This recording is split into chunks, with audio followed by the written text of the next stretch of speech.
postar no chat, então. Bom evento.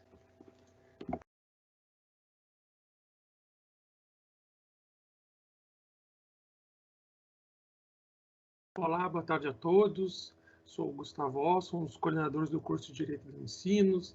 Aqui hoje eu estou com a professora Águida Bickels e com a professora Isabel Porto Borges também, para a gente fazer uma conversa um pouco sobre a realidade da prática do direito com a teoria.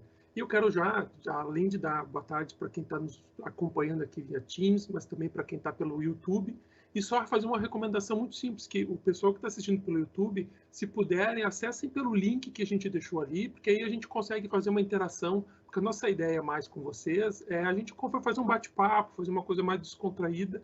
Então, para a gente poder fazer uma interação boa, seria interessante que vocês acessassem via Teams, para que a gente possa ter aqui nas nossas perguntas e respostas uma conversa bem mais dinâmica do que só vocês estarem só nos ouvindo. Então é legal, a gente quer ouvir vocês, quer conversar com vocês, porque a gente aprende bastante com isso também. Então, a ideia, agora detalhando um pouco mais sobre esse evento, qual é? Agora eu vou abrir um segredo aqui, que ninguém sabia, mas a ideia do evento é que tenha, basicamente, o que não é bem verdade isso, mas é basicamente 3 gerações de professores e profissionais do direito juntos, né?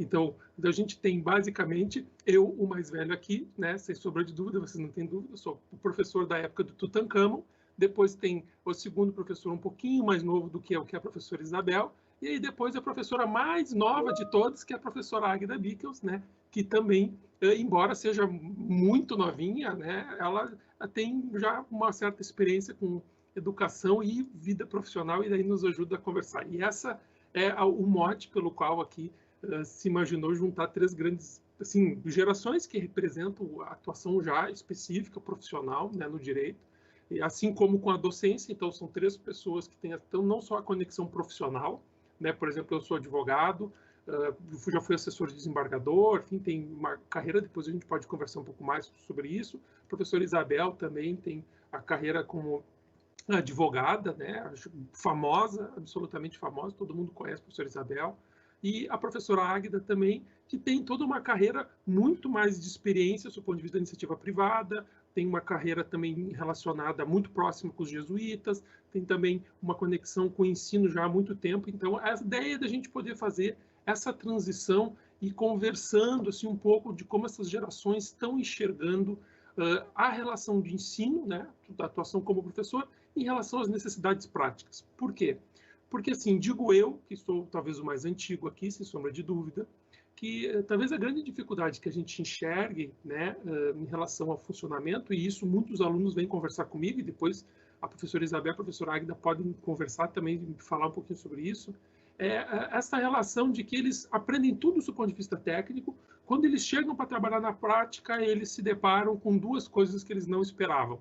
O cliente, tratar com o cliente, e segundo, com o colega. Ou seja, o colega, aquele que vai estar sentado na outra ponta da mesa, lá no outro lado, muitas vezes de modo antagônico, e que gera certas dificuldades e que muitas vezes a gente não consegue lidar muito bem com isso na prática. E muitas pessoas acabam desistindo da prática do direito, e é interessante a gente olhar isso do seu ponto de vista assim, macro, em termos de advocacia, por exemplo. Muitas pessoas não gostam da advocacia exatamente porque tem que atender o cliente, e aí o cliente é uma ponta difícil, e o segundo, tratar com outro advogado lá do outro lado da mesa, que também, às vezes, nos gera alguma complexidade. Mas eu queria não monopolizar o tempo, eu queria passar um pouquinho a palavra um pouco para a professora Isabel, que ela pudesse conversar um pouco, falar um pouquinho da carreira dela, se apresentar, e depois já, se quiser, trazer uma observação. A todos, minha querida amiga e colega Águida, prazer estar aqui, com o Gustavo também, que é uma geração nova de professor, né? O Gustavo ingressando na universidade já faz pouco tempo ainda, né, Gustavo? E eu e a Águida já somos, né, bem mais antigas, né, Águida? Mas eu fui aluna da Unicinos desde 1900, me formei na universidade em 85, desde a apresentação do meu trabalho de conclusão, eu já tinha convite para trabalhar num grande escritório aqui em São Leopoldo, né? Então, eu sempre digo para os alunos, se vocês se destacarem já no curso, os convites já vão se abrindo, né? E aí eu ingressei nesse escritório na área que eu sempre fui apaixonada, que é a área do direito civil, né? E depois advoguei uns 10 anos, mais ou menos, e depois fui fazer concurso na universidade, menos um pouco. E eu dou aula na Unicinos há 25 anos, há mais de 25 anos. Ganhei agora o bottom aquele, né, da universidade, agradecimento aí de 25 anos de casa.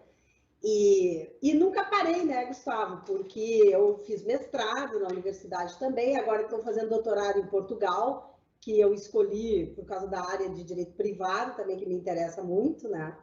E eu sou uma mulher assim que não paro, porque eu amo o que eu faço, eu adoro o direito, né? E eu me encontrei muito também no magistério.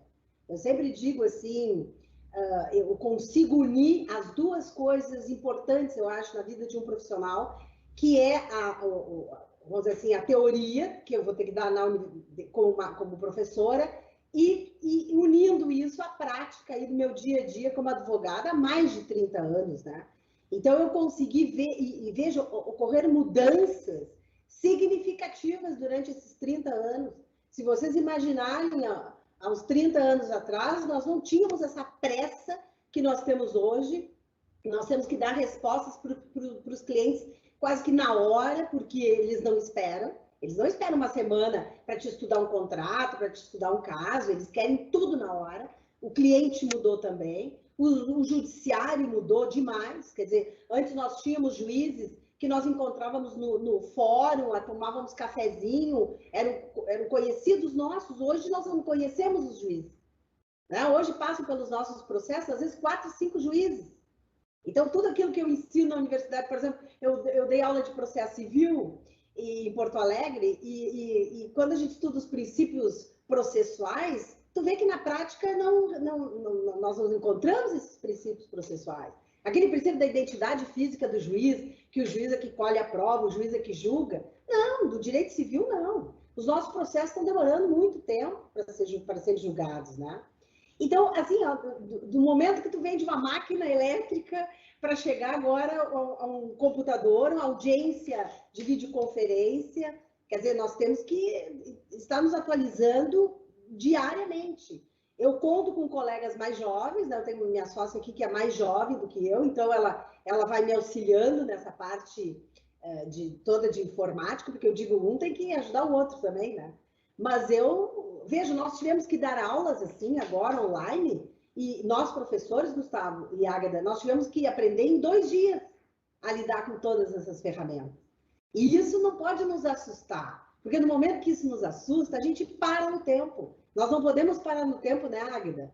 Nós temos que mostrar aí que nós estamos todos os dias vivos, e o direito é isso, exige esta vivacidade, e que nós temos que estar sempre em busca de algo novo e algo a oferecer aí para os nossos clientes, né? Então, eu sou apaixonada pelo que eu faço, eu passo isso para os alunos, eu adoro brigar, eu sou uma guerreira nos meus processos, assim.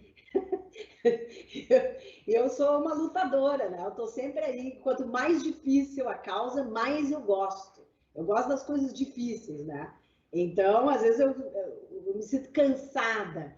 Chega no final da tarde, eu estou cansada. Daí eu vou enfrentar uma sala de aula. Gente, para mim, aquilo, assim, ó, é a minha oxigenação.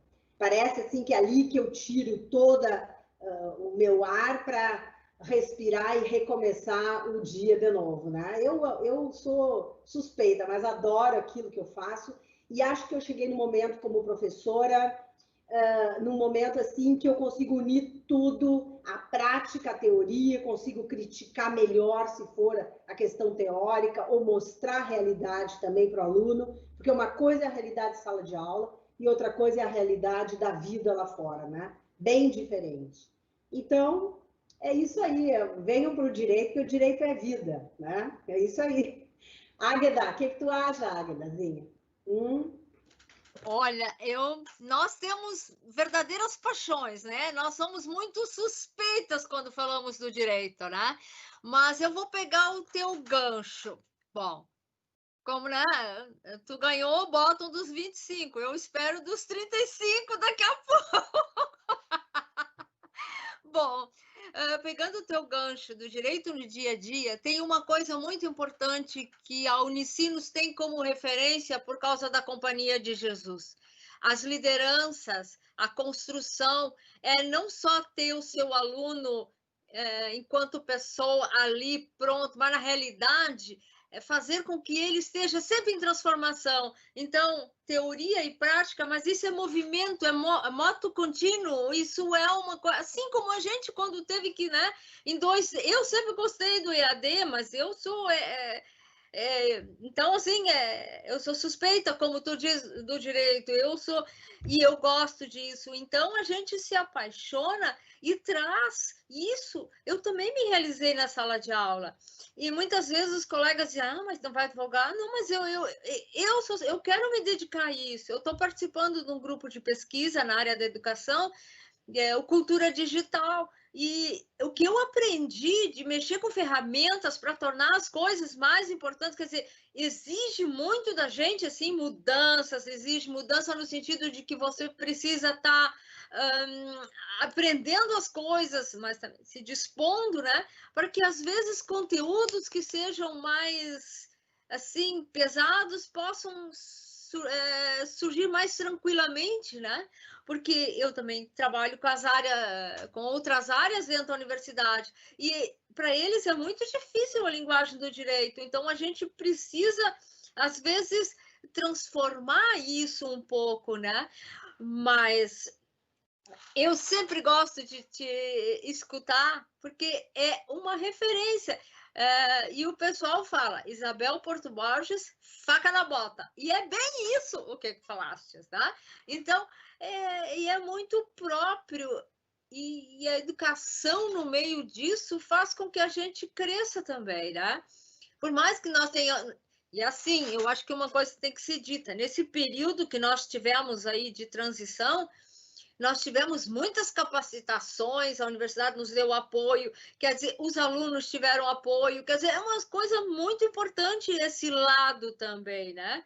E uma das coisas que eu acho assim, que a Companhia de Jesus tem muito presente, é esse renovar, essa transformação. Porque, vejam, Santo Inácio começou a estudar aos 35 anos. Naquela época, a vida, mais ou menos, média de vida, o quê? 50, 45. Mas porque ele se deu conta que se não estudasse, se não adquirir, ele não conseguiria fazer-se compreender ou explicar os exercícios ou coisas assim. Quer dizer, já é um exemplo a ser seguido no sentido de que no direito, nós precisamos estar sempre nos atualizando. Tu tem que toda hora estar lendo as novidades do direito civil, assim como o Gustavo, a questão do direito penal, mesmo das propedêuticas, né? Precisa, eu, por causa da educação, ou por causa das cadeiras que a gente, por exemplo, trabalha com o pessoal da arquitetura. Eu preciso conhecer as coisas, então a gente tem que estar sempre... Tu não para, tu não tem uma... Não é uma área que a gente... pode dizer assim, estou pronto. Não, recém estamos começando. E hoje em dia, mais do que nunca, falar com o cliente e com outro, saber negociar. A questão da mediação é muito importante. E aí entra toda essa experiência lá do Prajur, né, que o Gustavo podia falar um pouco também, porque o Prajur é uma riqueza enorme, não só para os alunos do direito, mas desde cedo já coloca o pessoal da administração, das ciências contábeis, do comércio, da administração, da psicologia junto, né? Isabel. Acho que a Isabel...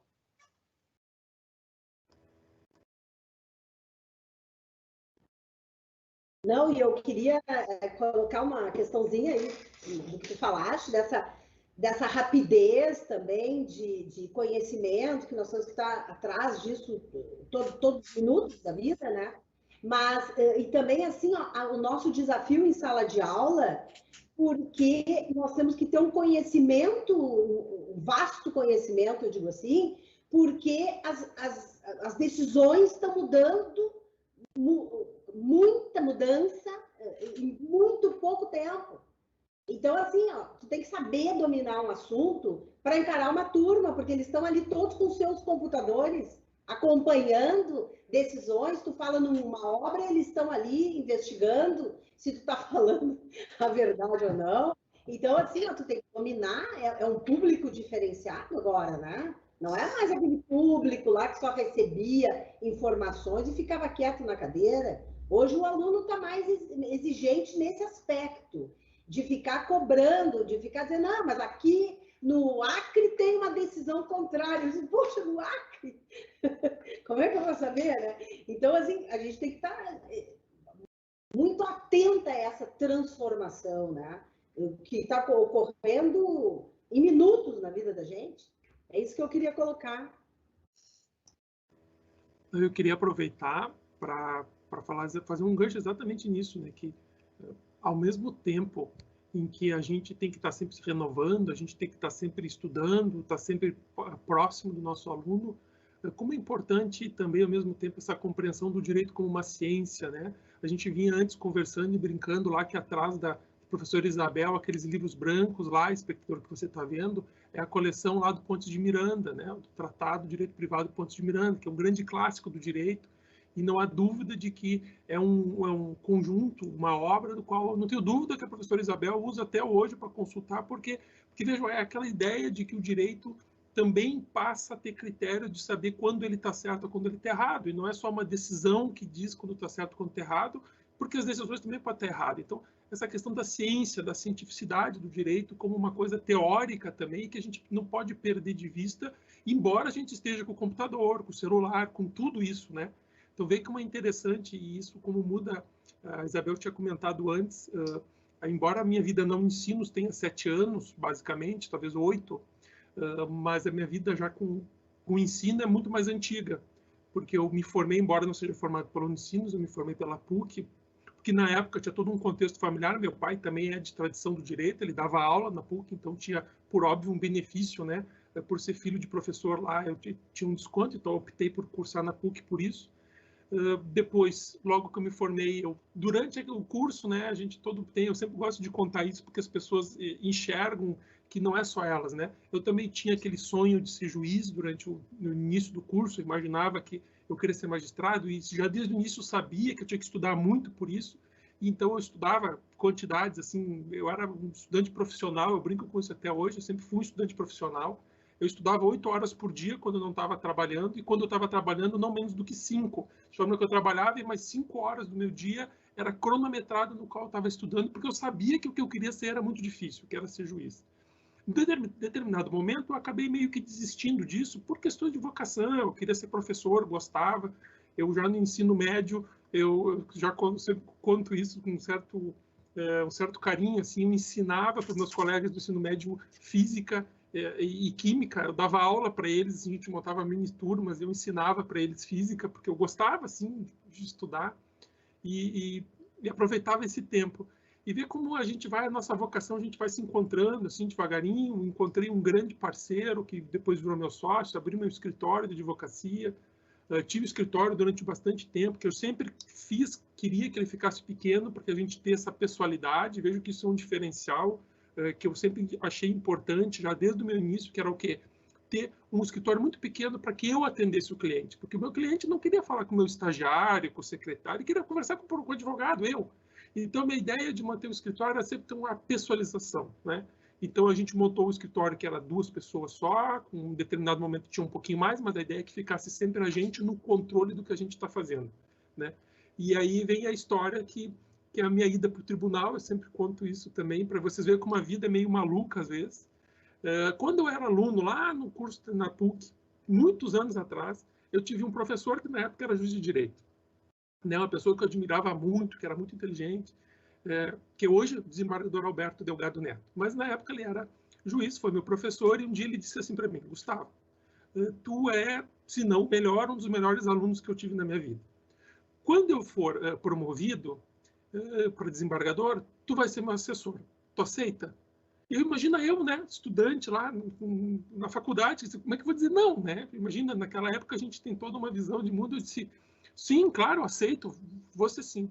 E, claro, aquilo passou, né? Passaram muito tempo. Eu já estava no meu escritório já há 5, 6 anos, já vivia muito bem da advocacia, já tinha tudo. E, determinado dia, eu olho no jornal, disse, nova promoção de desembargadores, um conjunto de desembargadores foi promovido. Junto foi promovido o desembargador Kramer, hoje, que também é nosso colega, que é professor aqui no Unicinos. Então, eles foram promovidos junto, porque eles estão muito próximos temporalmente na magistratura. E aí eu vejo, olha só, o desembargador Alberto, poxa, o doutor Alberto agora virou desembargador, que maravilha, que coisa legal isso. E aí eu me lembrei, fiquei com aquilo na memória. Passaram-se alguns dias, talvez uma semana, recebi uma ligação da atual ainda assessora dele, que era outra assessora que ele tinha. Disse, olha, não sei se tu lembra, né, o desembargador Alberto tinha te prometido, tinha combinado contigo que tu é assessor dele, pois bem, tua vaga está aqui se tu quiser. Né? E aí como é que eu ia negar, né? Enfim, embora eu já tivesse como escritório, tivesse consolidado, eu me senti naquele dever moral de que alguém que deu a palavra e fiz isso e conversei com meu sócio, me licenciei um pouco da advocacia e fui para o tribunal.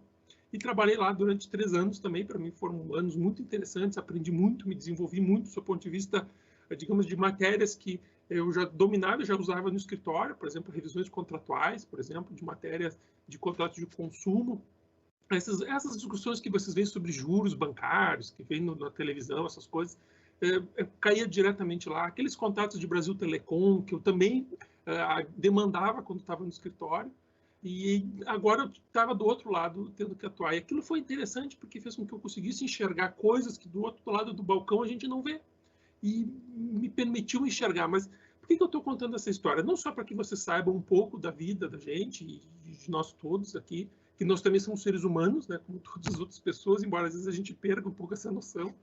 Mas é para vocês verem que como é importante a gente olhar, e aí eu estou dizendo isso para você que está escolhendo, está pensando qual é o curso que vai fazer e acha que o direito é importante, ou você que já é nosso aluno, para que você se dê conta que a tua carreira profissional, ela não começa o dia que tu te forma. Porque a gente imagina o seguinte, quando eu me formar e eu pegar, aí eu vou ser, é como se a vida profissional começasse na formatura.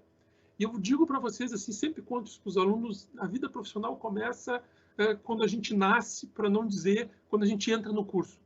Por quê? Porque se você ficar durante o teu curso com uma fama de alguém que não estuda, de alguém que mata aula, de alguém que não gosta de trabalhar, de alguém que é levado nas costas nos trabalha em grupos, você não vai ser aquela referência. Por quê? E aí a Isabel e a Águida estão aqui, depois eu queria ouvir elas sobre isso, porque quando você se formar, você provavelmente vai começar a tua vida profissional via advocacia, que é como você precisa até para contar tempo para concursos e outras coisas.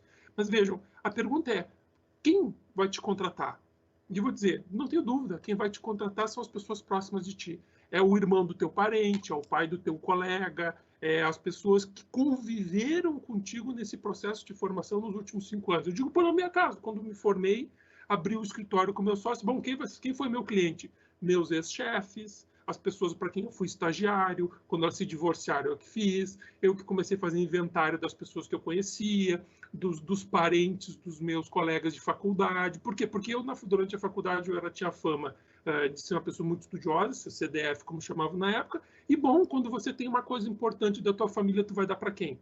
Para a pessoa que você tem como referência. Então, bem ou mal, o teu capital humano, que é isso que tu desenvolve ao longo do teu curso, é o que vai, no final das contas, te colocar bem ou mal no mercado logo que tu te forma. Então, vejo que, como isso é interessante, assim, eu gosto sempre de contar isso para vocês, depois eu vou fazer uma conexão um pouco com o currículo atual do ensino, do nosso curso de Direito, mas para que você perceba que as coisas vão se dando assim, ou seja, devagarinho a nossa vida vai sendo construída. A professora Águida depois pode contribuir um pouco mais sobre esse aspecto espiritual, de como a gente vai se desenvolvendo, mas eu passo a palavra para a professora Isabel, se quiser complementar um pouquinho aqui, e depois eu volto de novo.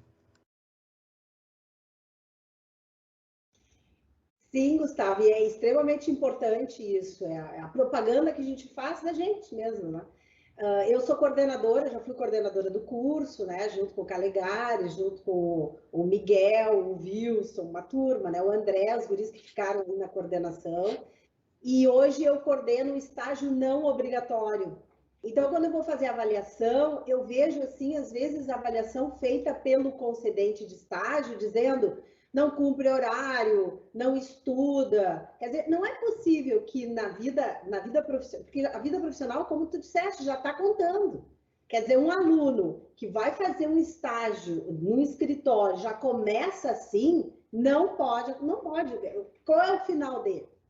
Que tipo de profissional ele quer ser, né? Isso nós temos que saber lá no início. Que tipo de profissional eu vou ser? Eu vou ser uma profissional séria, cumpridora das obrigações. Claro, nós somos profissionais liberais como advogados. E, de regra, nós não temos que cumprir horário. Mas eu, quando trabalhava num escritório, que eu trabalhava ali como funcionária, não era dona do escritório, não era sócia, eu nunca cheguei depois do dono, tá certo? Do dono do escritório, quer dizer, eu tinha que estar antes dele, essa era a minha ideia, e sair depois dele, né? Porque, afinal de contas, se o dono chega às 8 da manhã, por que eu vou chegar às 10?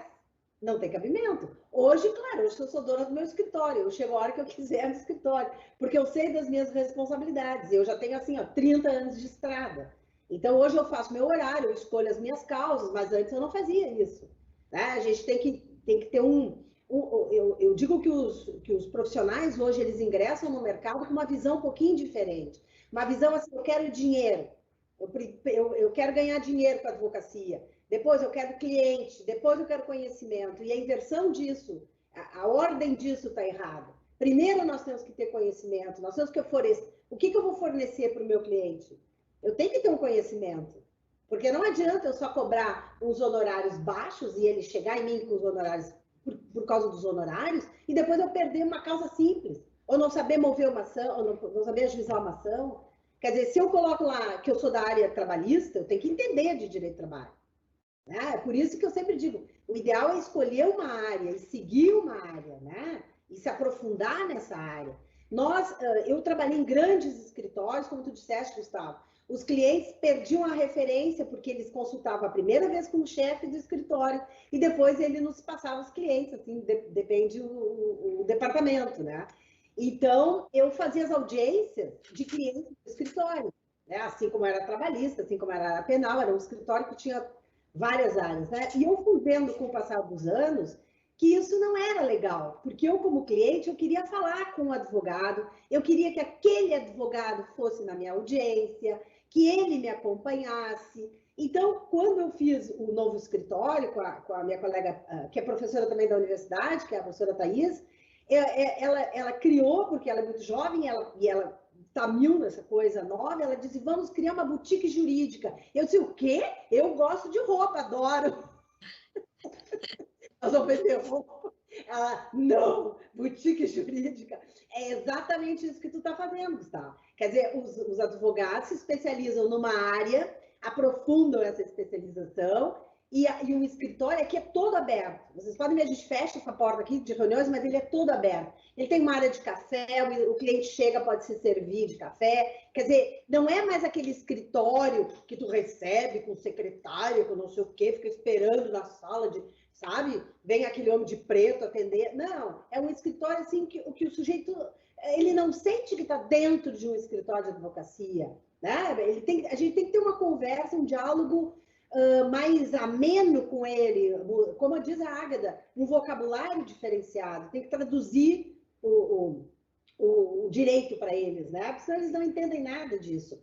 E antigamente, nós tínhamos essa ideia que não precisa dar explicação para o cliente, porque ele não entende nada de direito. Ele entende de direito hoje. Hoje ele vai lá no Google, que é o grande, é a maior obra jurídica hoje, é o Google, e ele está lá. Eu atendi um casal de uma médica que dizia que tinha feito coisa errada na paciente, era uma cirurgia plástica, e eu comecei a explicar, e ela me perguntava, mas... se eu perder a causa, o que eu devo pagar? E eu fui explicando os danos, né? E o dano moral pode chegar a esse patamar. Daí o marido dentista, me olha e diz assim, não, isso não, porque eu vi no Google que o dano moral nesse caso é tantos mil. Eu pensei, Jesus, eu estou há 30 anos estudando para o cara chegar e dizer que viu no Google e eu estou errada de todo, vou botar tudo fora aquilo que eu estudei, né? Então, os clientes estão muito assim, sabedores de tudo, né? Essa era a Covid agora, a gente tem dado muito assessoramento a empresas, a locações, porque o impacto das locações, né, da Covid nas locações, então a gente está sempre fazendo esse tipo de consulta, né? Eu fiz até uma live sobre isso, enfim. E aí, uma cliente nossa que tem lojas em shopping center, ela já sabia tudo. Eu li sobre a teoria da imprevisão, eu sei que caso fortuito ou força maior, não sei o que, eu digo, gente, a doutrina civilista está há anos discutindo a teoria da imprevisão, o inadimplemento substancial, quer dizer, todas essas terminologias para ela ler no Google, 1 minuto ali e achar que ela sabe tudo. Então, isso também a gente tem que cuidar e explicar para o cliente, olha, cuidado com o Google, cada um no seu quadrado, como eu digo, né? Porque nós não estamos estudando aí há 30 anos à toa, né? E o meu medo como profissional madura já, como eu posso dizer, é a informalidade, tá certo? Essa busca, como diz o Gustavo, cadê o Pontes? Quem é que leu Pontes de Miranda? Eu tive alunos que me diziam assim, olha, e alunos quando eu dou aula na Júris, que é preparatório para juiz, que diz, olha, eu vim de universidades que professores me deram parte geral e nunca falaram Pontes de Miranda. Quer dizer, não tem cabimento isso. Pegar, ir correndo para o Google, pegar artigos e pegar... Tudo bem, tem artigos ricos no Google, mas nós não podemos fugir dos clássicos, dos grandes civilistas, né? Dos grandes, eu falo como do direito civil, né? Esse excesso de formalidade que me preocupa, no escrever. Tudo bem que a gente não precisa mais daqueles grandes brocardos latinos, enfim, mas a gente tem que ter um respeito ainda com a ciência, como tu dizes, né, Gustavo? Porque senão nós vamos perder a segurança jurídica das coisas, né? Eu fiz, só para não cumpridar, mas eu fiz uma audiência onde eu estava discutindo resilição, resolução, rescisão de contrato. Cada uma tem os seus efeitos e as suas peculiaridades. Daí o juiz me olha e diz assim, ó, o juiz, doutora, isso tudo é a mesma coisa. Eu pensei, meu Deus. Eu vou ter um ataque. Eu não sei se eu duro muito. Porque, olha, psicologicamente eu não estou tendo muitas condições de ouvir algumas coisas, mas isso não é a mesma coisa. Os efeitos são diferentes. Excelência, tudo muda, né? Então, vamos primeiro aprender a pegar lá a parte geral, pegar os grandes clássicos do direito civil, os grandes clássicos do direito das obrigações, Agostinho Alvim, quer dizer, grandes obras que não pode se perder aí no tempo, né, Águida? O que tu acha? Eu acho muito importante, até porque quando a gente vai transformar alguma coisa, tu tem que ter os princípios, né? E a partir dali, porque assim como vocês tiveram a sua experiência, eu estudei na PUC também, e quando eu terminei a faculdade, eu fiz um curso, então eu sou bacharel e licenciada em Direito, porque eu já andava pensando na época em ser professora, mas eu trabalhava no Tribunal de Justiça e aqui do Rio Grande do Sul. Aí me convidaram para trabalhar no Tribunal de Justiça do Acre e lá fui eu, né? Fazer uma experiência diferente desse mundo, nosso Brasil, né? E depois eu retornei para o Rio Grande do Sul, passado um tempo, e aí eu fiz a escola da magistratura e nós tínhamos um grupo de estudo de direito penal com o desembargador Ladislau Reynolds. E ele chegou um dia e disse, vai abrir concurso para professor na Unicinos. Nós éramos 5, tá? Eu fui de olho fechado. Passei no concurso, fui à Uni, mas aí começou assim aquele querer mais, né? E aí eu me dei conta de uma coisa, a gente tem que estar sempre estudando, tu tem que estar sempre atual. E aí falam assim que o pessoal do direito compra livro, mas é que a gente tem que ter as coisas na mão, não é que é ir na biblioteca, é fácil, vai lá, tá? Mas tu às vezes está ali trabalhando, como tu está no teu escritório, não está em casa, as coisas estão no escritório, tu tem que ter as coisas à mão. Então a gente às vezes deixava de comprar umas coisas para comprar um livro, mas isso e fazia, e a questão assim, ó, de tu ter que estudar horas a fio os assuntos, porque as pessoas... Aí, como a gente não advogava, eu fiz um estágio de 5 anos, depois dessa minha volta do Acre, né, no escritório. Mas eu vi que não era que quer dizer, eu ser professor era o meu caminho. Então, né, aí eu já fiz as escolhas. Eu nunca fiz concurso como tantos, porque a nossa profissão é muito rica, só de, assim, são 19 possibilidades de recursos, de passar em concursos para quem, vamos dizer, escolhe o direito, né? Sem falar nós estamos aqui conversando mais da advocacia, do professor da promotoria, do juiz de direito, delegado de polícia, quer dizer, até cargos administrativos do tribunal, quer dizer que o nosso curso, mesmo se tu não fazes a prova da OAB, etc., te possibilita N coisas, quer dizer, abre eu tenho a impressão, assim, que a nossa profissão, o nosso curso abre para diversas profissões. E é bem diferente de outras realidades. E nesse ponto, fazer direito é um diferencial. Até para você entender as coisas que estão acontecendo com você ou com os seus próximos, né?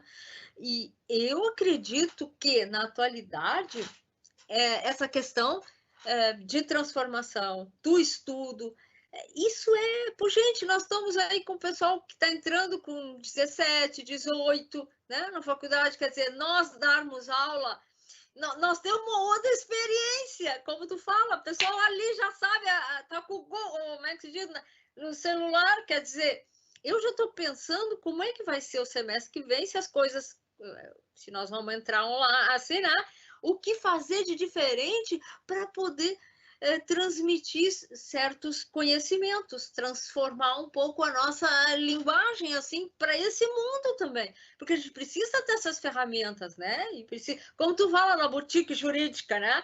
Mas claro, é o diferencial. O aluno, eu sempre acho assim que o aluno tem que vir com vontade para a sala de aula. Ele pode aprender por N coisas, mas uma coisa que eu acho que é fundamental é a empatia com o professor. Quer dizer, e se tu conhece isso, como é que a gente diz? Isso exala um perfume de conhecimento, assim, uma coisa... E é a vida, né? Então, isso faz parte. E nisso a gente vai crescendo. E o bom é que nós, assim como eu converso contigo, converso com o Gustavo, converso com outros colegas, a gente sempre vai interagindo e vai crescendo. Tem uma ideia aqui, tem uma ideia ali, deu certo, não deu, o que eu posso... Quer dizer, isso para nós também é um crescimento enorme. Ainda mais esses dias aí de aulas remotas. Olha o que nós trabalhamos dobrar. A gente trabalhou, por exemplo, Harvard teve aí 1 mês para se preparar para suas aulas serem todas online. Nós tivemos 2 dias. Quer dizer, vamos... E aí, o mais importante que para mim, nesse semestre, assim, foram 120 trabalhos de conclusão apresentados. Olha que coisa maravilhosa, com toda essa pandemia, os alunos, os orientadores conseguiram trabalhar, terminar e apresentar. As bancas vão até dia 23, mas, por favor, isso eu acho que é a maior propaganda que pode ter da competência dos nossos professores e dos nossos alunos, porque, querendo ou não, fazer o trabalho de conclusão é meio caminho andado para muitas outras coisas, mas é uma coisa difícil, não é fácil no normal. E agora, ainda mais na pandemia. Quer dizer, significa que a biblioteca te disponibilizou livros muito bons, você consegue sair da sua mesmice e buscar as coisas. Olha, eu acho que empenho tanto dos professores quanto dos alunos da coordenação, que deu um apoio para tudo isso, né? Mas eu acho uma riqueza muito grande. Quando eu, assim, me dei conta que eram mais de 100 trabalhos, eu fiquei pensando, mas isso é conteúdo e é uma vitória para quem... Porque ficar em casa, estudar com família, gato, cachorro, não sei mais o que, só, né? Aquele outro universo, e conseguir tudo isso.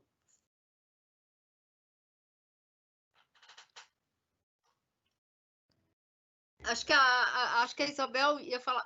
Tu está sem microfone. Eu tive 7 orientando esse semestre, bastante. Mas quando eu levei 7 trabalhos para a banca, mas quando eu aceitei tantas orientações, eu não sabia que a gente entrava nessa era pandêmica aí, né? Mas olha, deu tudo certo. Eu tive várias distinções, a nota máxima da universidade. Eles todos, pelo menos a maioria, eles entregaram no primeiro prazo que a universidade tinha dado, né? Que eu achei isso bem importante também na própria avaliação, né? E temas assim ousados, temas que nós não tínhamos bibliografia, e isso é importante, né?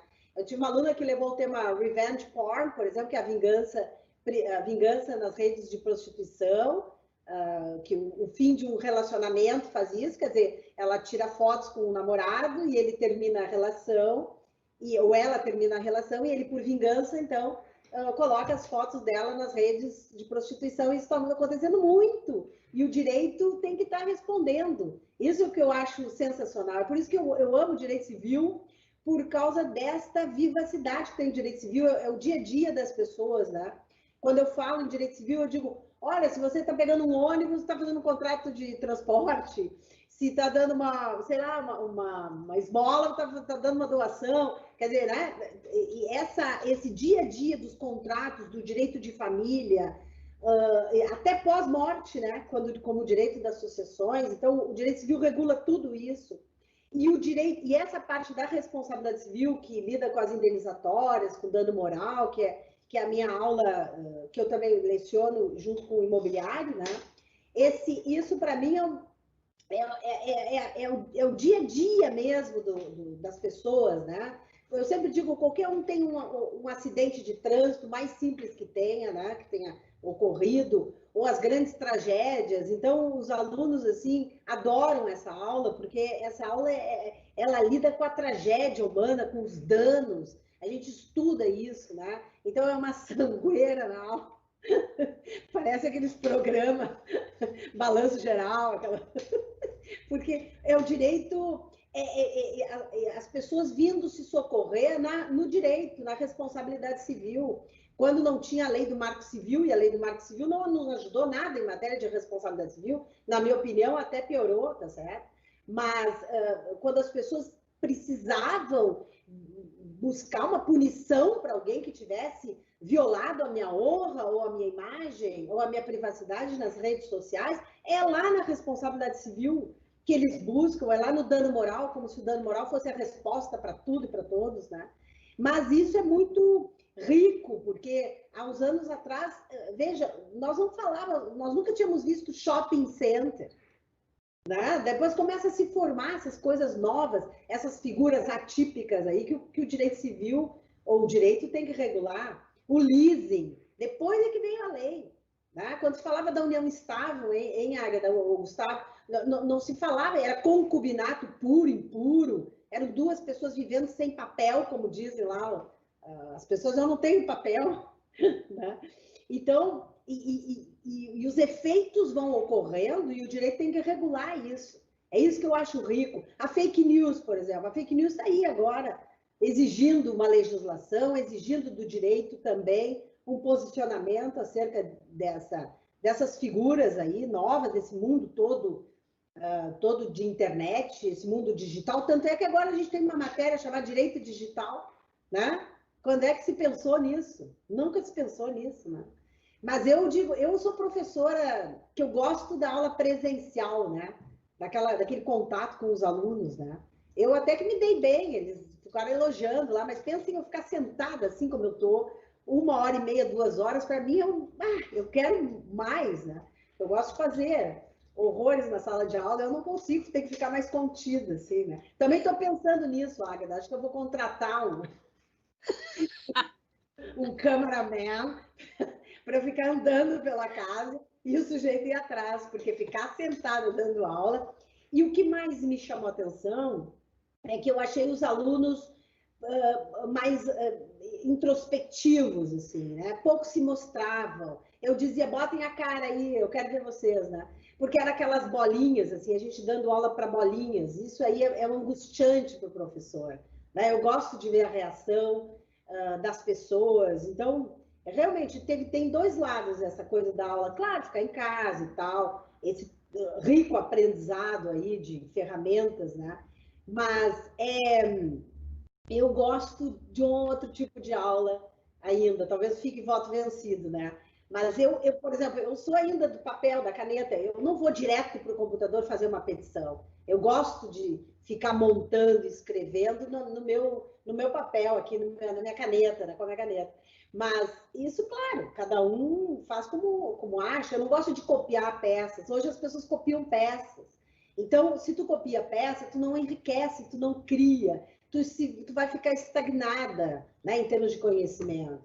É muito fácil vou copiar uma peça que às vezes está errada, né? Mas copiam peças. Não, a gente tem que bolar peças, criar peças. É isso que vai fazer com que tu cresça como profissional, né? Isabel, eu acredito,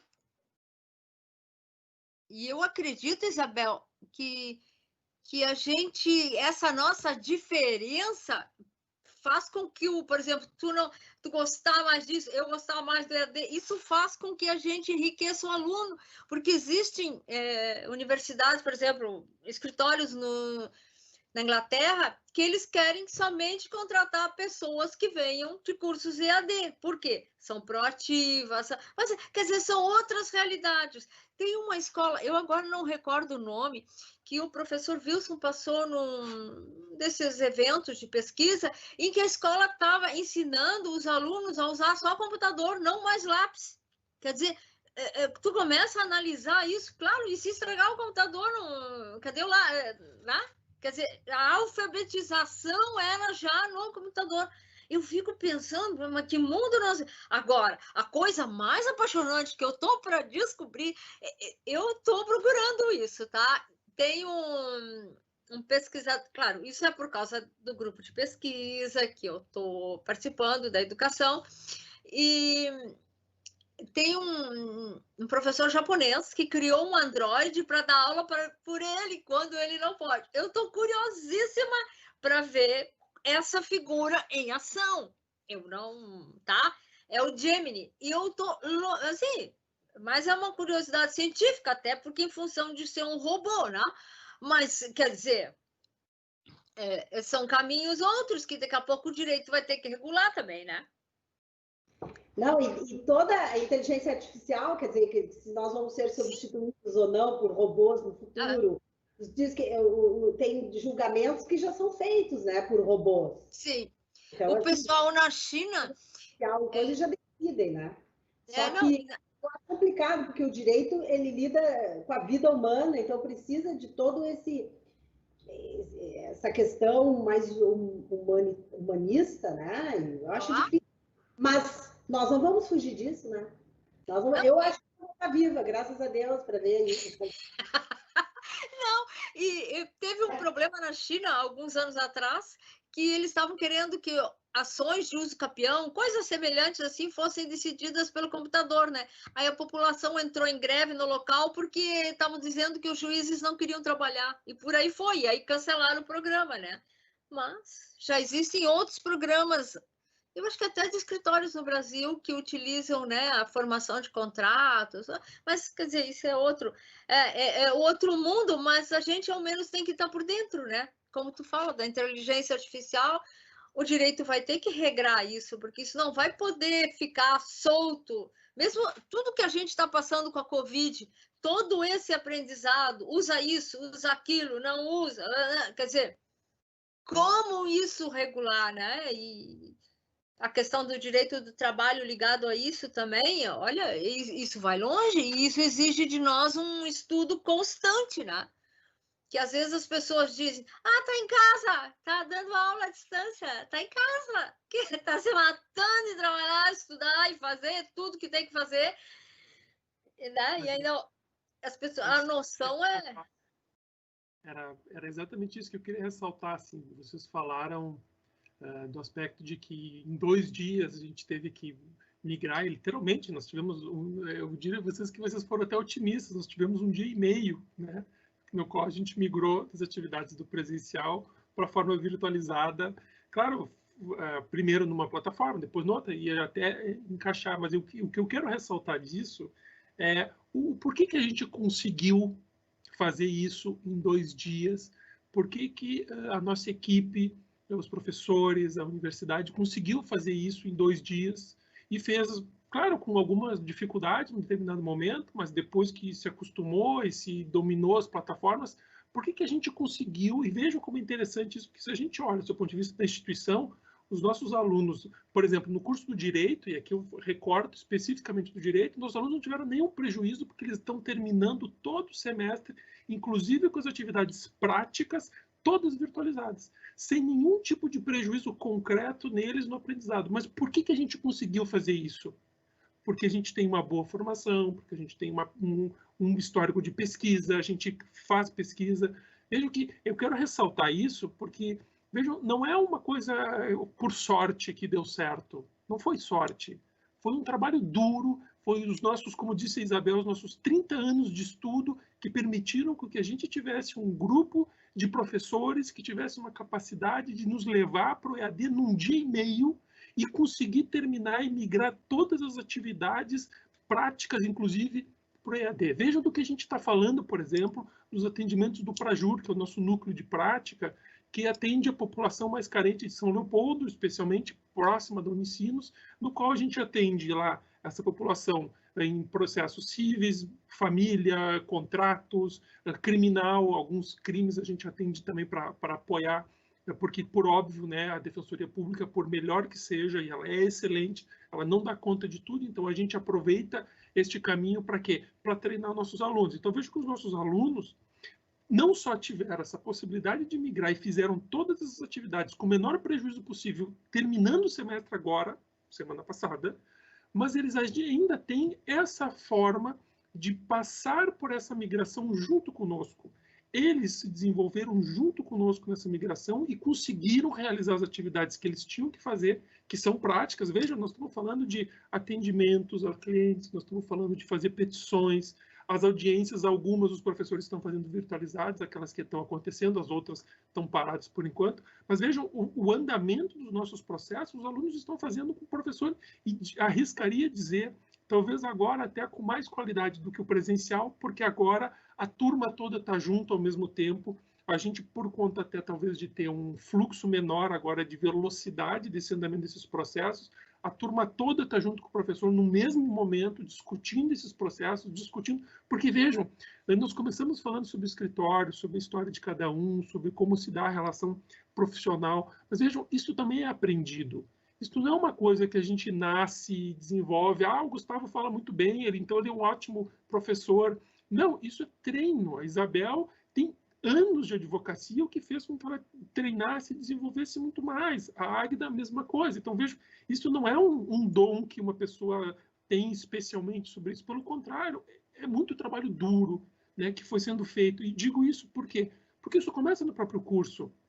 Veja, você quer estudar direito, procure estudar numa universidade, talvez não precisa ser Unicinos, mas procure estudar numa universidade que te traga todas as capacidades desse desenvolvimento. E aí vejam só que é uma curiosidade, só para colocar para vocês isso, que os espectadores às vezes não têm toda a noção de como isso funciona. Vejam que atualmente o nosso curso de Direito de São Leopoldo, ele tem uma graduação que a gente chama de graduação PRO. O que significa o PRO? PRO significa de profissional. Então, o que está ali neste PRO de profissional? A ideia de que antes, e se você conhece, certamente você conhece alguém que se formou em Direito, talvez há 10, 15, 20 anos atrás, você provavelmente escuta isto, ou se você conversar, você vai ouvir a ideia de que primeiro você cursava um monte de coisa e depois de uns 2 anos você chegava no Direito. E as pessoas ficavam perguntando, quando é que eu vou chegar no Direito, professor? Quando é que eu vou chegar no Direito? Eu tenho que estudar essas coisas e não chego no Direito. Porque o direito, eles imaginam que o direito é direito civil, é direito penal, é família. Eles acham que direito significa só saber o que diz o código. E aqui é que está o grande segredo que a gente precisa ter, e digo para você que está nos assistindo, assim, tenha muito cuidado com isso. Por quê? Porque, olha só, o Google, como disse a Isabel, ele dá a resposta. Mas o Google não sabe a história para chegar até essa resposta. E grande parte dos casos, a gente precisa exatamente desta história que levou a este resultado, para que a gente consiga discutir o próximo caso que não está regulado. Veja, o caso que a Isabel estava falando, por exemplo, sobre o pornô da vingança, por exemplo. Vejam, isso não estava, ou não está ainda de uma maneira concreta na nossa legislação. Pois bem, eu resolvo como? A partir do quê? Da teoria. A partir da compreensão histórica do desenvolvimento do direito nessa teoria. E vejam, esta parte teórica é o que o curso começava, e que os cursos todos começavam, que demorava a chegar no direito, que é o código. Mas veja, o código muda. Se você só estuda a lei muda, e a Isabel, e a Águida e eu somos testemunhas de que, por exemplo, o Código Civil já mudou, o Código de Processo Civil já mudou, só comigo 2 vezes. Então, veja como é interessante a gente olhar, porque se eu estudo a lei e decoro a lei muda. E eu perco o que eu sabia. De forma que, se eu entendo a história, se eu entendo a compreensão do desenvolvimento do direito como ciência, o Pontes de Miranda, eu nunca mais me perco. Por quê? Porque a lei muda, mas a teoria do direito ela é científica, ela vai indo aos pouquinhos, de forma que eu sei resolver o próximo caso, ainda que não esteja na lei. Então, vejam como faz diferença o tipo de ensino que você tem. Só que, vejam, isso até então, há 15, 20 anos atrás, se buscava e se desenvolvia a teoria e depois chegava nessa parte, mais lá no final do curso, nas práticas. Então, veja, o aluno tinha a parte teórica, aí tinha os códigos, entre aspas, e depois a parte prática lá no final. Pois bem, o que a graduação Pro fez? Eu gosto de contar essa história porque ela nos ajuda a entender como isso foi montado. Vejam só. Se em determinado momento se descobriu, o Unicinos fez uma grande pesquisa para isso, se descobriu que as pessoas tinham um bom curso, se formavam, mas que elas tinham dificuldade de trabalhar no mercado de trabalho, numa empresa, num escritório, porque elas não conseguiam conversar, elas não conseguiam fazer trabalho em grupo. E veja, basta você pensar como é que você acha do que se sente quando eu digo vamos fazer um trabalho em grupo. Você provavelmente odeia. Por quê? Porque a experiência que tu teve de vida é de que o trabalho em grupo é uma coisa que 2 fazem, os outros levam nas costas. Ou seja, não é um trabalho em grupo, autenticamente falando. Então, o que acontece? Você não tem esse desenvolvimento, logo você te forma, por melhor que você se forme, você chega num grupo depois para trabalhar e você não tem essas competências. E você se dá mal no mercado de trabalho. O que a Unicinos viu? Por conta dessas reclamações e desse diálogo que se vinha fazendo com as empresas, a Unicinos buscou internacionalmente a noção do que o sujeito precisa para se dar bem no mercado de trabalho no século XXI. E veja, a Unicinos foi olhar, dentre outros panoramas internacionais, especialmente a ONU, no que a ONU imaginava que a pessoa precisa ter em termos de competências humanas, pessoais, para trabalhar e para viver bem no século XXI. Pois bem, e aí ela resolveu e ela se deu conta que as pessoas que a gente formava, elas não tinham necessariamente esse desenvolvimento de conversar, de atender o seu cliente, de se colocar de maneira adequada no ambiente no qual você está, de conseguir dar um retorno para um colega sem ser deselegante, sem brigar, mas conversar com toda a dignidade dentro do âmbito profissional. Então, veja, aonde isso vem? O que a Unicinos faz? Ela coloca 2 grandes mudanças no currículo do direito. Ela inclui o pró de profissional, que eu já vou explicar, e ela coloca e substitui aquela parte que antigamente era só teoria, na parte inicial, e inclui o quê? Aspectos de desenvolvimento pessoal e profissional. De modo que aqui no início do currículo você vai trabalhar com o quê? Coisas para desenvolver como você age, como você se enxerga, como você conversa, como você aprende a trabalhar em grupo. Veja, porque isso a gente pode ensinar, e a gente ensina como se trabalha em grupo, como se dá retorno, como se dá feedback, como se aceita a crítica, porque vejam, todo mundo gosta de dar opinião, mas ninguém gosta de receber a opinião do outro. Pois bem, como eu aprendo isso? Como eu aprendo a lidar com aquela mensagem que eu não gostei que eu recebi lá na internet, que eu não gostei que eu recebi do meu cliente, daquela ligação que eu recebi do meu cliente ou que eu vou receber no futuro que eu não gostei? Como é que eu lido com isso? Veja, as universidades não preparavam as pessoas para isso. Hoje, o currículo Pro da Unicinos, o que ela faz? Ela incluiu essas competências de desenvolvimento pessoal mesmo, literalmente, de como eu me comporto no mundo, como eu me enxergo no mundo, como eu trabalho em equipe, o que é uma equipe, como eu dou retornos, etc. E aí, incluiu isso no início do curso, e o Pro, o que era? Ela tirou aquela separação que tinha de teoria e prática e ela colocou isso de modo vertical. Em que sentido? Você, quando estudar o direito civil lá com a professora Isabel ou com a professora Thais, você já vai ter elementos de prática. Quando você ouvir falar sobre contrato, você já vai ver um contrato, você já vai ver cláusulas de contrato, você provavelmente vai fazer algum tipo de contrato para analisar ele. Veja, e eu estou falando isso do primeiro semestre. Se você, quando você entrar e tiver a disciplina de primeiro semestre, lá, relacionada a direito criminal ou de direito civil, você já vai ver artigos ou aspectos processuais relacionados a isso. Só para dar um exemplo aqui do porquê eu vinha falando do Prajur antes e da importância do Prajur nesse contexto. Veja, você se matricula agora no curso de Direito de Ensino de São Leopoldo. No primeiro semestre, você provavelmente vai fazer uma atividade lá relacionada ao direito civil, uma relacionada ao direito penal e uma relacionada lá ao que a gente chama de propedêuticas, por exemplo, uma introdução, conhecendo o direito, alguma coisa nesse sentido.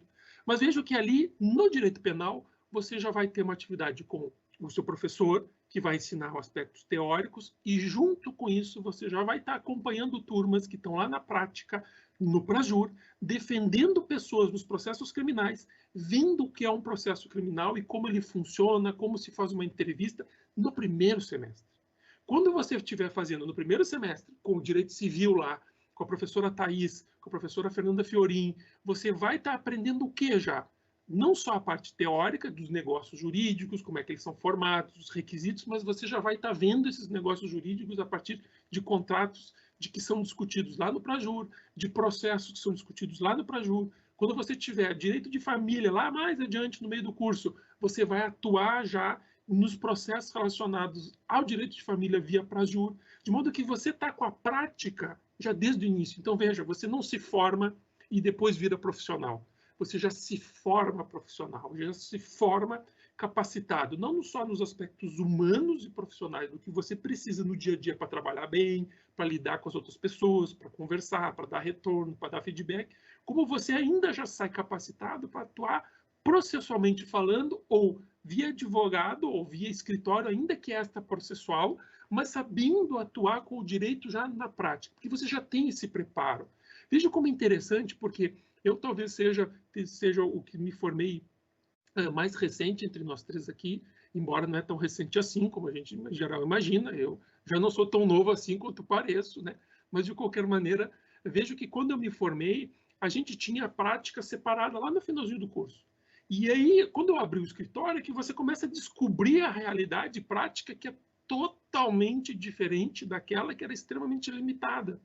Agora, o que você vai ter? Você já começa no teu curso desde o primeiro semestre tendo prática, e essa prática vai até o final do semestre. Claro que ela vai aumentando de intensidade, aumentando de profundidade, aumentando o nível de participação do aluno conforme ele vai ficando, se desenvolvendo ao longo do curso. Mas veja como é interessante que quando você se forma, você está pronto. Você sabe atuar. As grandes coisas do dia a dia da advocacia, lidar com o teu cliente, lidar com um colega de trabalho, saber qual é o tipo de demanda que você atua, se é uma situação de ir processualmente ou extraprocessualmente, você já tem este treinamento em 5 anos. Ele não começa depois que tu te forma. Então, veja como é interessante, porque isso é uma mudança de mentalidade em relação a como a universidade se colocou no mercado de trabalho. Por quê? Porque não adianta eu ter o melhor professor de direito civil, o melhor professor de propedêutica, o melhor professor de direito penal, mas o aluno sair lá sem estar totalmente preparado para o que ele vai vivenciar no dia que ele pegar o canudo para o outro. Então vejam como eu preparo vocês nisso ao longo do curso.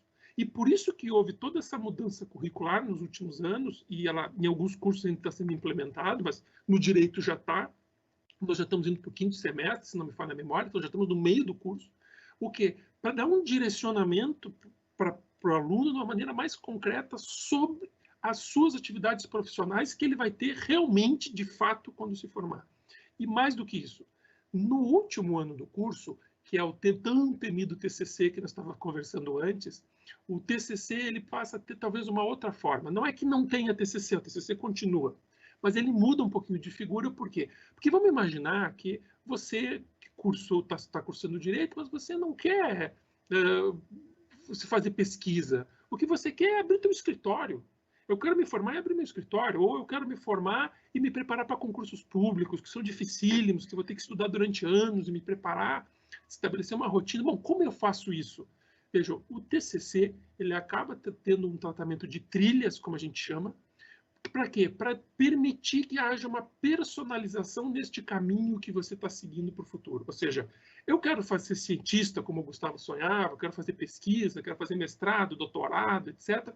Eu vou fazer uma trilha relacionada com isso, de modo que eu já vou lá, para fins do meu TCC, cursar atividades já no mestrado, porque não? Lá junto na atividade do mestrado, e vou fazer um TCC direcionado ao projeto para a seleção do mestrado que eu quero fazer. Por que eu vou fazer um TCC sobre um assunto que não é o que estou preocupado, e se o que eu quero mesmo é entrar no mestrado? Então, você vai se direcionar para isso. Ah, eu quero abrir um escritório quando me formar. Bom, então vamos fazer um TCC direcionado com a criação de um escritório. E o teu TCC vai passar a ser algo relacionado com a constituição do escritório logo depois que tu te forma. Bom, e o que você vai administrar coisas, não vai? Vai administrar. Bom, então, por que em vez de você estar só preocupado com aspectos teóricos do direito, você não cursa disciplinas da administração? Disciplinas na contabilidade, talvez? Vejam que agora amplia a forma pela qual a gente consegue olhar e tenta dar uma característica mais personalizada nessa formação, de acordo com as necessidades que cada pessoa tem. Então, vejam como essas coisas todas se conectam. Eu acho que este talvez seja a grande lição que eu tiro da nossa conversa aqui e que permitiu essa reflexão de como essas coisas estão conectadas. Vejam, vocês estão vendo excelentes profissionais, excelentes, talvez um dos melhores. Mas vejam, isso não é à toa, isso é porque a gente tem uma boa formação, excelentes formações. Vejam, essa formação é contínua, como a Isabel e a Águida falaram, mas vejam, onde ela começa? Quanto mais cedo a gente começa numa melhor formação, mais chance a gente tem de ser bem sucedido antes. Vejam, isso é que é importante. Eu vou passar a palavra um pouquinho para a Águida, que ela quer complementar, e depois eu retorno e falo mais. Então, eu só queria chamar a atenção para uma coisa. Isso que você está falando do desenvolvimento ao longo do curso é justamente uma da característica da Companhia de Jesus. Isso, o líder, ele não está pronto, ele precisa ser trabalhado ao longo de um tempo para chegar. E nossos alunos são lideranças. Se vocês forem ver, não só a Unicinos, mas os colégios jesuítas de todo o Brasil e do mundo, eles estão nessa linha. Quer dizer, isso é prática da Companhia de Jesus. Quer dizer, o aluno, ele chega, tem o seu potencial, não é que a gente vai fazer a cabeça, não é isso? É oferecer as possibilidades para que ele se desenvolva. E para isso precisa ter professor competente, precisa uma série de outras coisas e também do aluno querer assumir os seus desafios. Tá? E isso é uma prática constante. Mesmo quando os jesuítas foram expulsos do Brasil e tal, os colégios continuaram, quer dizer, todo mundo queria a educação jesuíta, que tinha o seu diferencial. E isso é 450 anos de história. Então, isso tem a ver com a nossa vida, é um modo de ser, né? De viver.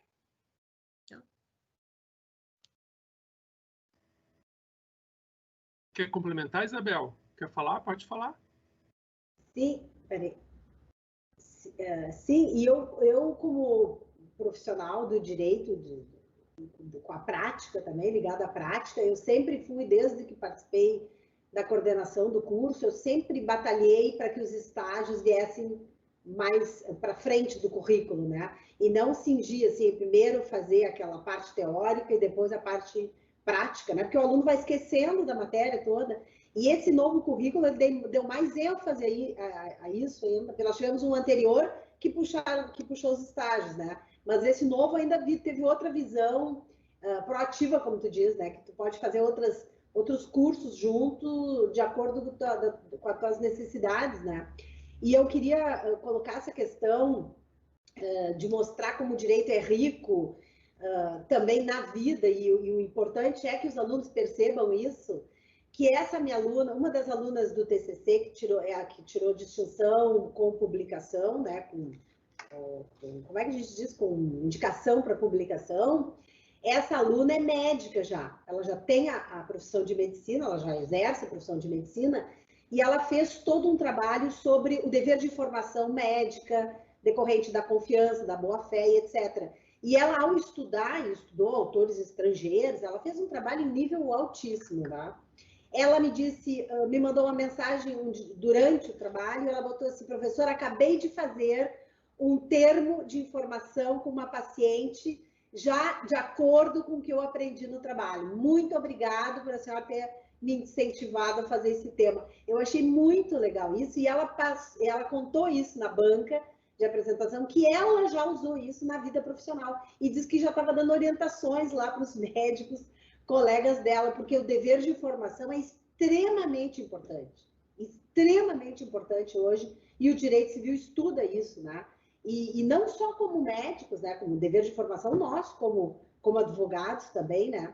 E eu tinha notado aqui também, Gustavo, que tu falaste dos códigos, que não adianta a gente estudar só código, o código muda. E que, então a gente tem que ter uma formação teórica muito mais aprofundada. E eu diria mais também, para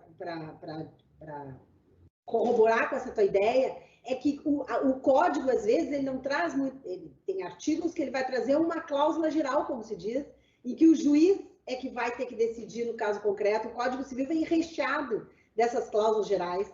Então, se nós não soubermos agir frente às cláusulas gerais, e para isso não é um advogado que vai para o Google, ele precisa ter toda uma formação lá atrás, para ver do nascedouro das coisas, por que nasceu esse tipo de instituto, qual é a função desse instituto, para saber aplicá-lo, né? E as consequências dali para frente. Então, eu acho importante essa base. Eu sou uma professora que exijo isso, né? Você diz que eles falam que eu fico exigindo mesmo, porque eles não podem estar fazendo trabalho em aula com um texto tão simplório ou uma busca tão simplória ali no Google. Não, eles têm que ver a dificuldade de leitura, enfrentar essa dificuldade de leitura, porque também esse vocabulário vai fazer com que eles cresçam, enriqueçam o vocabulário. Por exemplo, as provas, eu quando dava aula de prática, eu exigia que eles fizessem as peças em sala de aula. Falo da caneta, mas os concursos todos são feitos assim. Ninguém leva computador para fazer concurso. Então, eles têm assim, quando eles vão fazer prova, Gustavo, eles têm uma letra complicada. Então, eles têm que enfrentar esse problema. Por quê? Porque uma letra horrível no concurso vai prejudicá-los na correção. O português é a base da nossa profissão, tá? Mais escrito ainda do que falado. Então, assim, ó, essas coisas que eu fico exigindo, que essa leitura, que eles se debrucem sobre essas dificuldades, porque eu digo assim, vocês não podem escolher a facilidade não leva vocês a nada, né? Quanto mais difícil o muro que vocês tiverem que superar e pular, melhor, porque assim vocês vão conseguir enfrentar as outras adversidades da vida e da profissão, que não é fácil. A nossa profissão não é fácil. A nossa profissão exige uma série de estudo, aperfeiçoamento, evolução, desenvolvimento, quer dizer, uma série, conhecer o cliente, conhecer nós também como profissionais, o que nós vamos oferecer para o cliente, porque o cliente aqui, por exemplo, só no nosso andar tem não sei quantos advogados. Então, por que ele vai procurar o nosso escritório? O que eu ofereço de bom? Né? O que eu ofereço diferente da porta aqui da frente, que é um escritório, a porta aqui do lado é um escritório? Então, assim, é uma carreira difícil, é uma profissão que está difícil, mas como qualquer uma. Como qualquer uma. Mas eu sempre digo, para o bom profissional, sempre vai ter um mercado aí aberto, uma porta aberta. Sempre vai ter uma porta aberta. Né? E a mesma coisa, Águeda, que tu fala da questão dos recursos, tudo bem, usar o computador, usar o PowerPoint, né? Quem quiser fazer uso disso, mas eu já fiz parte de banca examinadora ali, de professor da universidade, com direito civil, e que na hora o computador não funcionou.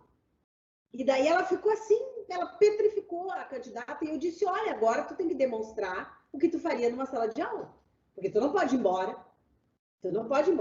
Então, por isso, assim, claro que nós temos que ter um apoio, um material de apoio, mas a gente não pode contar só com ele, porque vai fazer uma palestra, por exemplo, né? Tem 1000 pessoas assistindo, e tu tem tudo no PowerPoint, e se não funcionar na hora? Tem que falar. Tipo, como diz a Luz, tipo, te vira. Então, assim, ó, a gente tem que ter também um cuidado para não se basear nessas ferramentas aí, que claro que nos ajudam, mas a gente tem que ter tudo aqui, ó, também, para poder enfrentar esses momentos complicados, né? E daí que é o conhecimento, como eu te disse, é o conhecimento. Então, não são os honorários que vão fazer tu procurar um advogado, não é o teu escritório magnífico de 500 andares, que isso para mim não impressiona, como não impressiona o consultório médico lindíssimo, porque isso é só a fachada, né? Eu quero saber dentro, quero saber o que ele oferece dentro. Como é que se posiciona? Qual é a postura, a ética? O mercado exige um profissional ético em todos os sentidos, né? Como é que tu vai trabalhar a questão dos honorários, o teu contrato com o teu cliente? Tem que ter clareza, tem que ter transparência, isso vem tudo da boa-fé, tá ali os princípios aí do direito em cima dessas relações negociais, né? Em todas as fases, isso que eu acho legal, Gustavo. numa fase pré-contratual, que há uns anos atrás a gente nem falava disso. Numa fase que pré-contrato não era nada, hoje é tudo. Hoje começa lá atrás, e o que começa lá atrás pode macular toda a relação negocial. Então, transparência, ética, a forma como tu vai informar, como tu vai agir nos processos, ética também processual, né? Ética também processual. Então, chuta a bola aí. Estou chutando a bola. Senão não pode... Não, eu ia só dizer que, eu concordo plenamente com a Isabel. Ainda mais que eu sou professora de História do Direito e de Ética Profissional. Então, quer dizer, as coisas precisam estar no caminho, né? E mais do que nunca, isso que a Isabel falou é justamente o que acontece na graduação Pro.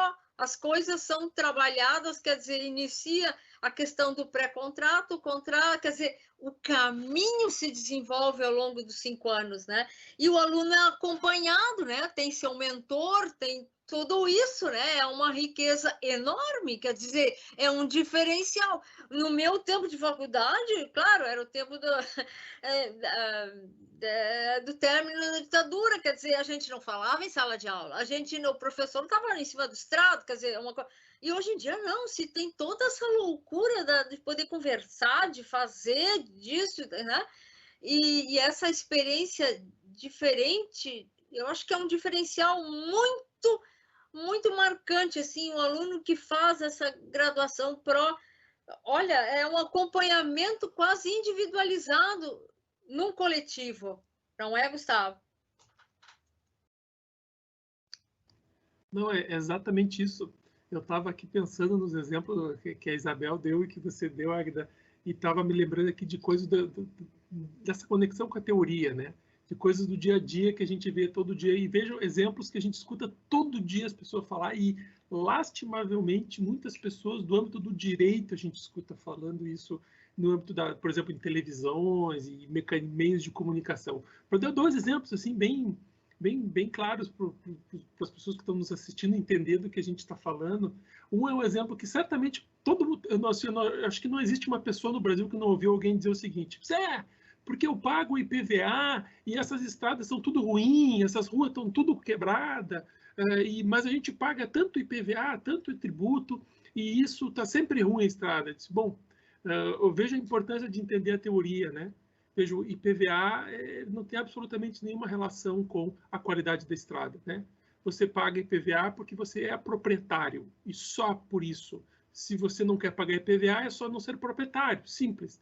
Então, veja, se você é proprietário, você paga o IPVA. E não há nenhuma relação direta entre o pagamento do imposto, que é uma característica, é um tipo de tributo do imposto, com a qualidade da rua. Por quê? Porque vejam como é óbvio, e aí quando eu digo isso, é claro como o sol, vejam, porque se dependesse da qualidade da rua, para andar na rua, pagar o imposto, pagar o IPVA, o sujeito que corre no acostamento, ou a pessoa que anda no acostamento de bicicleta ou a carroça, não poderia estar ali, porque não paga o IPVA. Só paga IPVA quem é proprietário de veículo automotor. Então, vejam como agora, quando eu digo isso, fica óbvio. Pois vejam, não tem relação, mas a gente escuta todo dia, não tenho dúvida de que se você que está me vendo não falou isso, você já ouviu alguém falando isso, porque a gente paga tanto tributo, tanto IPVA, e as ruas são tudo quebradas, e a estrada é toda cheia de buraco. Pois vejam, não tem relação. Imposto é uma figura absolutamente abstrata do ponto de vista teórico e não tem nenhuma contraprestação direta por parte do Estado, como, por exemplo, uma taxa de luz que você paga, que você só paga porque tem a taxa de luz, porque tem o serviço de luz na rua, senão você não pagaria, ou a taxa de lixo, porque aí sim a taxa é uma figura tributária que tem uma conexão. Mas vejam, isso é teoria, isso a gente entendeu o direito naquilo que ele tem, seu aspecto profundo, né? Não é o Google não vai te dizer isso. Vejam, outro exemplo que eu queria dar, para aproveitar, já que a gente está descontraindo e brincando um pouco com isso, é o que hoje está tão comum, e por conta da pandemia se ouve falar tanto, que é o tal do meu direito de ir e vir. Por que eu tenho, por exemplo, do pedágio, né? Por que eu tenho que pagar pedágio se eu tenho direito de ir e vir? Ou por que eu não posso sair na rua se eu tenho direito de ir e vir? por um motivo muito simples. Do ponto de vista teórico, o direito de ir e vir não tem absolutamente nenhuma relação com você ir na rua, com você pagar pedágio ou não. É um direito que é criado há muito tempo atrás, que te estabelece uma espécie de escudo ou proteção contra a atuação do Estado, para que o Estado não te prenda de modo arbitrário porque ele não gostou do teu cabelo, da cor da roupa que tu usa, se tu usa a barba ou não usa a barba, se tu é homossexual ou não é. Vejam, é um direito que você conquistou há muito tempo para que o Estado não te faça alguma coisa de modo arbitrário, que ele não te cerceie, não te prenda de modo arbitrário, porque ele não gosta de alguma coisa que tu disse, como tu te veste, como tu viu. Vejam, direito de ir e vir, quando a gente entende a teoria, vejam como é diferente do que quando a gente fica perguntando para o Google ou ouvindo coisas que a gente escuta. E por isso que eu digo, com toda a convicção, vejo que são coisas teóricas. Eu estou trazendo aqui 2 exemplos muito simplórios do ponto de vista do direito para mostrar para você que está nos assistindo. Mas vejam a importância da gente entender as coisas do seu ponto de vista teórico. Porque, vejam, isso muda a forma de profissional que a gente é, muda a forma pela qual a gente se comporta em relação aos nossos colegas profissionais, aos nossos alunos, quando a gente tem aqui no ensino, a forma como a gente se comporta como ser humano em relação à nossa família. Vejam o quanto mudou as nossas vidas agora que a gente está vivendo de uma maneira mais intensiva, fechada com as pessoas que, vejam, a gente ama. Porque se você mora com as pessoas é porque você ama elas, e mesmo assim é tão difícil estar todo o tempo com elas agora no âmbito do isolamento social no qual a gente está. Mas vejam como é interessante isso. E o direito trabalha com todos esses aspectos, quer no sentido de compreender nisso, quer de lidar com os problemas dessa tragédia humana, como a Isabel disse, quando, por exemplo, as pessoas têm violência dentro de casa, quando elas não conseguem mais viver junto. Vejo curiosidades, né? A quantidade de pedidos de divórcio cresceu infinitamente durante a pandemia. Por quê? Porque antes a gente convivia um turno durante a nossa vida, porque todas as pessoas ficavam 2 turnos e meio fora trabalhando. Agora, como elas estão os 3 turnos em casa, a gente começou a enxergar coisas que a gente não via antes. E muda totalmente a forma como a gente se comporta em relação ao outro, às vezes no sentido até de inviabilizar a nossa manutenção dessa nossa sociedade amorosa que a gente tem. Veja como é interessante quando a gente começa a olhar o direito agora com outro olho. Então, vejam, independentemente de onde você que está nos assistindo que vai estudar, ou pretende estudar direito, eu digo sempre, acho que direito, como disse a Águida, é um curso que nos abre muitas oportunidades ainda. Como diz a Isabel, se você se formar bem, você vai ter teu espaço, sem sombra de dúvida, mas digo que se formar bem hoje não é só você saber tudo que diz a lei ou tudo que diz os códigos, é muito mais do que isso, é saber como tu te comporta como ser humano, como você conversa com as pessoas, como você consegue conviver melhor com elas, trabalhar em conjunto, porque vejam, mesmo hoje você se forma como advogado, então sonha ser advogado, ou quer ser juiz, promotor, você não trabalha mais sozinho, você vai trabalhar com equipes. Talvez hoje os nossos juízes, os nossos promotores, os nossos advogados são muito mais gestores de equipe do que propriamente juízes lá que vão decidir caso a caso pontualmente. Por quê? Porque eles não trabalham sozinhos por um motivo muito simples, pelo volume de trabalho. É impossível. Então vejam que, só vocês terem ideia, o lugar onde eu trabalhei no tribunal, só para dar um exemplo muito rápido para vocês, porque o nosso tempo está quase terminando, era um lugar onde a cada 15 dias se julgavam 800 processos. Então vejam que são 800, são equipes trabalhando 2 turnos e meio para garantir que os processos fossem bem julgados a cada 15 dias, 800 processos. Vejam do que a gente está falando, o volume disso em termos de trabalho. Mas vejam, o juiz sozinho vai ler todos esses 800? Não. A equipe dele que vai trabalhar com ele, que vai permitir. Portanto, vejam, mas eu quero trabalhar com direito, lá com um advogado. Você não vai mais trabalhar sozinho, porque hoje, por conta da complexidade, você vai ter que conversar com o contador, você vai ter que conversar com o economista, você vai ter que conversar com a pessoa dos recursos humanos, você vai ter que conversar com o psicólogo, com o psiquiatra que está tratando das pessoas que estão envolvidas nesse processo. Veja, você precisa ter outras competências que aquelas de 30 anos atrás. Então, veja que eu acho que, independentemente de onde você vai estudar, eu acho que é muito importante você ter isso, assim, muito presente, e aqui a gente tende, ou tenta pelo menos te oferecer da melhor maneira possível, quer pelo curso de São Leopoldo, quer pelo curso de Porto Alegre, a esses diferenciais, né? Então eu já vou meio que me despedindo aqui e agradeço muito pela audiência, pela conversa, e disponibilizo aqui para as professoras também a palavra para que possam fazer os seus comentários finais aí, a gente ir nos encaminhando para terminar. lastimavelmente. Eu agradeço também a oportunidade de poder estar aqui conversando, né? Sei que o tempo é curto, mas eu gostaria de fazer um convite especial a quem está nos assistindo ou para quem quer mesmo ir para o mundo do direito. Pense no direito como a novidade da esperança. Pense o direito como a esperança de um mundo melhor.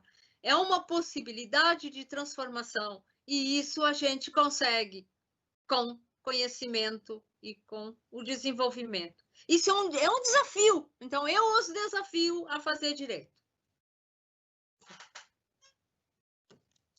Muito bem, Aguedinho.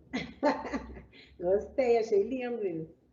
Eu quero agradecer também a oportunidade de poder falar com os estudantes e dizer que, para mim, o direito é uma das melhores coisas que vocês possam fazer na vida, porque ele nos dirige, nos ensina os nossos direitos, os nossos deveres, nós ficamos mais atentos, nós ficamos sabendo, nós estamos mais abertos para a vida daí, para saber agir. Eu adoro, sou apaixonada pelo que eu faço e eu já li que se a gente escolher uma profissão e se apaixonar por ela, nós nunca vamos trabalhar, né? Nós vamos sempre ter prazeres na vida. Então, eu agradeço muito e espero que vocês sigam a carreira aí que escolherem. E se quiserem o direito, sejam bem-vindos aqui à universidade. Obrigada. Bom, professoras, muito obrigado pela parceria, pela essa conversa extremamente bacana, amena que a gente teve. Parabenizo vocês aqui agora, talvez em uma forma talvez um pouco mais formal, assim, em nome da coordenação. Obrigado pela parceria com que você sempre tem com a gente. E muitos colegas que estão nos assistindo também, que estão sempre os nossos parceiros aí na atuação, nesse dia a dia como professor, para tentar formar os nossos alunos da melhor maneira possível. Então, agradeço muito aí pela audiência de vocês. A gente está totalmente disponível. Nós temos redes sociais, Facebook, enfim, pode nos procurar. Qualquer dúvida, entre em contato com a coordenação do curso de Direito de Porto Alegre ou de São Leopoldo. Sou eu, o Gustavo, o André, o Tomás, o professor Guilherme. Vamos ter todo o prazer de conversar com vocês e dar a quantidade de informações que vocês entenderem necessárias. Então, de coração, muito obrigado. Foi ótimo estar aí conversando com vocês e encerra a nossa atividade aí. Abração. Tchau, tchau.